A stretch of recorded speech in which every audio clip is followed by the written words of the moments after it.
मेरे बहुत ही प्रिय और बेहद सम्मानित साथियों, हृदय की असीम गहराइयों से अभिनंदन, बहुत बहुत हार्दिक स्वागत। साथियों, बहुत से डिसीजन लाइफ के ऐसे होते हैं जो हमें लेना तो बहुत सोच समझकर चाहिए, परंतु वो हम भावनाओं में ले लेते हैं और उसका नतीजा ये होता है कि आने वाली जो जिंदगी है उसको भी हम पूरी तरीके से बर्बाद करने की तैयारी कर लेते हैं। साथियों, हम इस श्रृंखला में चर्चा कर रहे हैं कि कब आपको तलाक नहीं लेना चाहिए।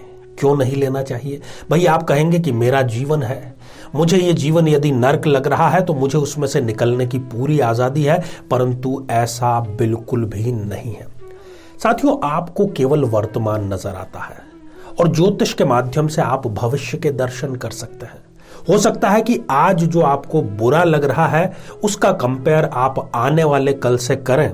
ऐसा मैं ईश्वर से चाहता हूं कि ऐसा ना हो, परंतु करें और दुर्भाग्यवश यदि कल आज से भी ज्यादा बदतर हो जाए तो फिर आप क्या डिसीजन लेंगे, क्या कहेंगे? कहीं के भी नहीं रहेंगे आप। साथियों, आज हम चर्चा करेंगे सिंह लग्न की जन्म पत्रिका के बारे में और 4 ऐसी स्थितियां मैं आपको बतलाऊंगा। यदि आप सिंह लग्न के जातक हैं, जातिका हैं, तो आपको भूल कर भी तलाक नहीं लेना चाहिए, दूसरे विवाह के लिए नहीं सोचना चाहिए। कारण यह है कि स्पष्ट रूप से वो द्वितीय विवाह आपके लिए घातक ही साबित होगा। ये अनुभव सिद्ध है, महंगा साबित होगा। साथियों, इस पर हम विस्तार से चर्चा करें इससे पहले एक बेहद जरूरी सूचना कि हम हमारे प्रत्येक एपिसोड के अंत में किसी न किसी जातक के प्रश्न का उत्तर देते हैं और ये प्रश्न हमें प्राप्त होते हैं आप लोगों के ही द्वारा YouTube कमेंट के माध्यम से। साथियों, जब भी आपको अपना कमेंट लिखना हो उससे पहले आपको लिखना है #आचार्य चंद्रकांत। उसके बाद में आप अपना कमेंट लिखिए और इसी एपिसोड से संबंधित एक प्रश्न हम इसी एपिसोड के अंत में आपसे पूछेंगे। उसका उत्तर उस कमेंट में होना अति आवश्यक है। आपने हजारों, लाखों, करोड़ों रुपए के तलाक पिछले साल ही सुने थे। बिल गेट्स का तलाक, जेफ बेजोस का तलाक और भी कई हस्तियों के तलाक। वो उनको बड़ा महंगा पड़ा था। अब चाहिए वो उनको बड़ा महंगा पड़ा या ना पड़ा हो, हम यहां पर एक लेमैन की बात कर रहे हैं, एक मध्यवर्गीय भारतीय की बात कर रहे हैं और उसके लिए 2 स्थितियां सबसे ज्यादा महंगी साबित हो सकती है। उसको तलाक महंगा पड़ सकता है कब? यदि उसके तलाक के बाद में दूसरा विवाह हो ही ना, या उसका जो दूसरा विवाह हो उससे जब वो तुलना करे तो वो अपने पिछले विवाह को याद करने लगे कि इससे बेटर तो वो था।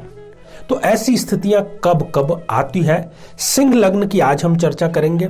श्रृंखला हमारी जारी है और यदि आप अपने लग्न से संबंधित एपिसोड देखने से रह गए हैं तो यहां आई बटन में हम उसका लिंक प्रोवाइड करा रहे हैं ताकि आप जाकर के उसको देख सकें और एक बेहतर डिसीजन ले सकें। आइए साथियों, जन्म पत्रिका के माध्यम से इसको थोड़ा सरलता से समझने का प्रयास करते हैं। ये जो आप स्क्रीन पर एक जन्म पत्रिका देख पा रहे हैं, ये सिंह लग्न की जन्म पत्रिका है। 5 नंबर का अंक लिखा है लग्न में, अतः ये हो गई एक सिंह लग्न की जन्म पत्रिका। साथियों, सिंह लग्न के जो जातक होते हैं इंट्रोवर्ट तो होते ही हैं, इंटेलेक्चुअल भी होते हैं, बहुत कम बोलते हैं और इनकी सबसे बड़ी त्रासदी ये होती है कि मैक्सिमम इनका जो दाम्पत्य जीवन है वो कभी भी ठीक नहीं रहता है। कारण कि जो इनका सप्तमेश है, जो दाम्पत्य जीवन का कारक है, वो लग्नेश का परम शत्रु है, अर्थात शनिदेव की मैं बात कर रहा हूं। जब हमें डिसीजन लेना है कि तलाक लेना चाहिए या नहीं लेना चाहिए, इसके लिए हमें 3 भावों पर दृष्टिपात करना होता है। सप्तमेश पर, द्वितीयेश अर्थात धनेश पर और फिर एकादशेश अर्थात लाभेश पर। इस जन्म पत्रिका में सप्तमेश बनते हैं शनिदेव और धनेश और लाभेश दोनों ही यहां पर बुध देव बनते हैं। अब सबसे पहली स्थिति की मैं आपको चर्चा करता हूं। यदि शनि और बुध इन दोनों में से कोई भी एक या दोनों ही त्रिक भावों में अर्थात 6ठे, 8वें या 12वें भाव में जाकर के बैठ गए हैं तो आपको तलाक कदापि नहीं लेना चाहिए। अब होगा क्या? यदि तलाक की प्रक्रिया में आप जाएंगे तो गिरफ्तारी तक की नौबत आ सकती है, झूठे आरोप आपके ऊपर लगाए जा सकते हैं, आपके साथ ही परिवार वाले भी बड़े मानसिक संकट में पड़ सकते हैं और तलाक मिलना बहुत कठिन हो जाता है। कई बार आधे रास्ते ही जाकर के वापस व्यक्ति उसी में समझौता करके उसी रिश्ते को रखने का प्रयास करता है। परंतु एक बार कहते हैं ना कि धागा टूटने के बाद में जब गांठ लग जाती है तो वो गांठ कभी फिर खुलती नहीं। और यदि ये दूसरा विवाह करने में संपन्न हो भी जाते हैं तो दूसरी शादी से भी ये कभी संतुष्ट नहीं हो पाते। पहली शादी में जो इनका जीवन साथी था, द्वितीय विवाह में जो इनका जीवन साथी होता है, यदि दोनों से ही इनको तानाशाही पूर्ण व्यवहार ही मिलता है। साथियों, जो दूसरी स्थिति है वो है नीच राशि के शनि की। यदि इस जन्म पत्रिका में शनिदेव, जहां पर आप 1 नंबर का अंक लिखा हुआ देख रहे हैं, वहां बैठ जाते हैं तो ऐसे व्यक्ति को 1, 2, 3 चाहे मर्जी जितनी शादियां कर ले, केवल झगड़ालू जीवन साथी ही मिलता है। और दूसरा विवाह खासतौर पर स्त्रियों के लिए मैं बतला रहा हूं, उनको एक ऐसा पति मिलता है जो कि नशे का लगातार सेवन करता है, नीच कार्यों में रत रहता है, 2 नंबर के कार्यों में रत रहता है, और नतीजा यह होता है कि दोबारा भी तलाक की नौबत आ जाती है। साथियों, तीसरी स्थिति, यदि शनिदेव और बुध इन दोनों में से कोई भी एक या दोनों ही 0 या 28, 29 जैसी अंतिम डिग्रियों में हो जाए तो जो द्वितीय विवाह इनके लिए संपन्न होगा उसमें इनका जीवन साथी एक्स्ट्रा मैरिटल अफेयर की तरफ जाता हुआ स्पष्ट रूप से नजर आता है। वो किसी से भी कन्विंस नहीं होता, उसको चाहे आप प्यार से समझाएं, गुस्से से समझाएं, उनकी समझ में कुछ भी नहीं आएगा। उनको ऐसा लगेगा कि वो दुनिया में सबसे समझदार है, बाकी सब लोग मूर्ख हैं। और द्वितीय विवाह में जो वो राहत की तलाश कर रहे थे, उस राहत की चाहत में इनको आफत जरूर मिल जाती है। विपरीत स्वभाव वाले व्यक्ति के साथ में जीवन बड़ा कठिन होता है।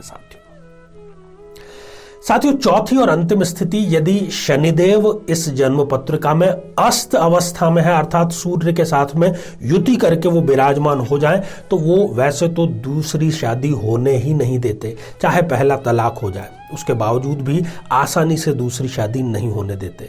दूसरी शादी जिससे होती भी है वो अत्यधिक क्रोधी होता है जीवन साथी। आपकी बात उसको कभी समझ में नहीं आएगी, आपके इमोशंस को वो कभी नहीं समझेगा। और शादी के लिए जब आप जाएंगे प्रस्ताव लेकर के, या आपके परिवार वाले जब जाएंगे, द्वितीय विवाह की मैं चर्चा कर रहा हूं, तब कुछ अजीब सी अनोखी शर्त भी आपके समक्ष रखी जा सकती है।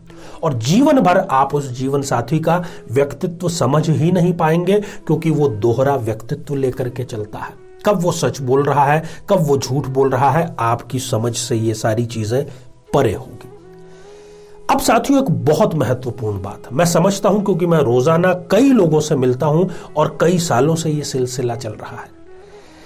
उनको ऐसा लगता है कि आचार्य जी, हमारे यहां तक नाक के ऊपर तक पानी आ चुका है, हमारा जो सांस लेना है वो भी दूभर हो गया है, और आप कह रहे हैं कि तलाक न लें।